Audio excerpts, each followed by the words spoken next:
We are at the National Quartet Convention. With me, the members of Carolina, and we are very glad to have them on Gospel Music Today.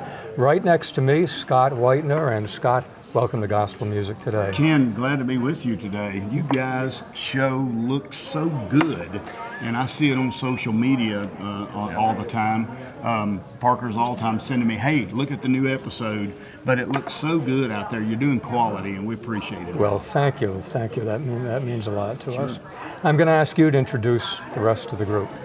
This has been my partner in crime for the last 26 years. Yeah. His name is Chris Roberts, but we call him Doc because we have two Chris's. And so it's just confusion on the coach if we say Chris. So this is Doc Roberts, been singing together for 26 years, been making great harmony together. The other Chris is Chris Parker. He is of Parker royalty in gospel music. Some of his uncles sing. One's right. Danny with the Harvesters that yeah. you guys have interviewed. Yeah. The other one you'd know is Gospel Music Hall of Famer Ivan Parker. Right. And so that's Chris Parker right there. He sings the bass vocal, and then we call this one the Kid. He's 25 years old, engaged to be married. He's from Dixon, Tennessee, and is just what we call eat up with talent. Riley Dotson. I'll have to tell you, we love the whole group, but the first time we saw you guys, we were blown away by it. It's the one that does it every night. Yeah. It was very good. We want to catch up with current adventures of Carolina, but let's walk back a little bit because you guys have been around a while. Trying to be as nice as I can. Yeah, well, Doc and I have always said we've been on the road longer than pavement. So. All right. We knew about the Singing Americans, but I did not realize we recorded some songs with the Regals a couple of weeks ago for our show. I knew you did. And I knew they had been around for a while. I went out and looked for a picture of them, and there they were on the stage of the National Quartet Convention with you right up there. Yeah. You know, Kim and we call him Honk, Gary Haldemacky, are here. Oh, are they really? It's their first convention since 1987. Wow. And so I got to spend a pretty good bit of time with them last night. But that was some of the greatest times I ever had. Yeah. Back there, we were young and a little bit foolish, I guess, and had that that four-piece band behind us. And boy, back in the day when it was just called gospel music, it wasn't referred to. Right. It didn't have compartments, you know. It was really good. Yeah. Really good. They're still good. Yes. They're still doing it. You were with the Singing Americans, and let me just ask you quickly, because I know you must have thought about this. When people talk about groups that they remember from the past, you know, the cathedrals, we just saw their bus out in front of the place.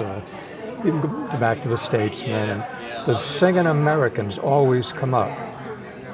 What was it? What was special? Well, Charlie Burke, the owner, what we can say about Charlie is, man, he hired good men.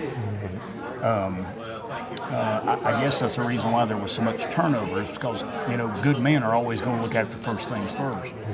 But I think the specialness of it going to the stage is that it was always a highly polished group. And it's hard to do in quartet land because it's not like a family group where everybody comes out of the same mom and they enunciate together.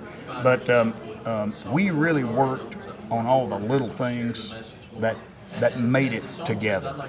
And Charlie oversaw that, you know, and we really worked hard on the little things that people would say, you know, there's something different about these guys. I don't know what it is, but I like it. And it was those little things, you know. It wasn't the big and loud. It was the ability to come together and really create intricate harmonies and sing them with finesse and then turn around and knock the roof off. Yeah. You know? Yeah. I think that was it. That was the thing that set the Americans apart, was that they could play both sides of that thing. Yeah. Let me ask this, Chris. Obviously, we have a quartet here. The name now is Carolina. What was the thinking behind that? Well, Scott and I were with the Melody Masters in the late 90s, early 2000s. Scott decided to retire the name Melody Masters around 2003 or so. We got back together for some reunion dates, but we wanted to do something different musically as a quartet. We admired some of the quartet sounds of the late 70s and early 80s, groups like the Statler Brothers, the Oak Ridge Boys, the Four Guys, even some of the country harmonies like Diamond Rio, those types of groups. So we thought, let's do something country gospel. And we just love the name Carolina. We're from Carolina at that time. 3 of us were North Carolinians. 1 was a South Carolinian. That's still the makeup of the group now for the most part. We just love the name Carolina. And I'm from Asheville. And actually there was an old radio quartet years ago that sung out of Asheville on one of the local stations called the Carolina Quartet. We get confused a little bit with the Carolina Boys, and they're a great quartet. They're more straight ahead Southern gospel. We're more of a country gospel style, and we think we complement each other real well. 2 really strong quartets, but again, our style is more country gospel, inspirational country, that flavor of Americana. As we like to say, faith, family, and freedom is what we love to sing about. So that's kind of where the name Carolina It's a good sound and it's a good program. Thank you. Tell me about the new CD. Hey, Parker, tell them about the new CD, man. Well, I love it. I love it. Michael Sykes, I guess you could say he found us. We were with the Hoppers one night. I think he was kind of riding around with the Hoppers one weekend. And he heard us on stage and he said, wow, I can do something with you guys. And so it really a ball started rolling there. And we got up with Michael. We did an album with him called American Morning. And it was the best thing that any of us have ever done. It was amazing. And of course, Michael Sykes has done things for the Oak Ridge Boys as well. And so it was a wonderful collaboration of talents that came together at just the right moment. It was amazing. We knew it was going to be strong, with Sykes' background, and then to have Main Street, blossom and come alive all of a sudden and sign us as their first artist, and do business side of what we do differently than it's been done before in a fresh approach.